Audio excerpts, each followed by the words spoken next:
Hi, changing ringtone on your Redmi Note 14 Pro is really simple process. All you have to do is open Settings, then scroll down and find this tab Sound and Vibration.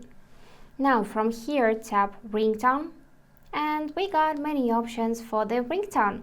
So you can just scroll through the list and check categories.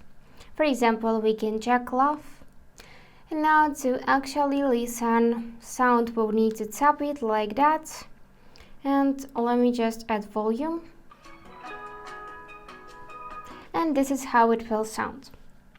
To set this one as current ringtone, you'll need to tap this bell icon. And here confirm that you want to select this ringtone. Now it would be downloading, and after that you'll receive this information applied successfully. Also, you can check the pre-installed ringtones. So just tap it, choose ringtone section, and simply go through the list to find those default options. For example, let's choose guitar. And now it is applied successfully. And if you want to set a custom ringtone, then go back in ringtone folder and here select to choose local ringtone.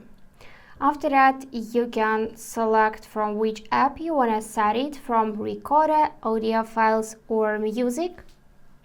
Then just tap it. Here you'll find a list of your downloaded sounds and songs. Just select one and tap OK. After that, you will see it in this tab My Ringtones. So if you want to apply it, just tap green button Apply and choose to set it as your ringtone. And now it is applied successfully. So to check this, go back in your settings. Let's just go back. And now under this ringtone tab, you should see the name of your song. And that's it for today. If you found this video helpful, please subscribe, like and comment. And I wish you all the best. Bye bye.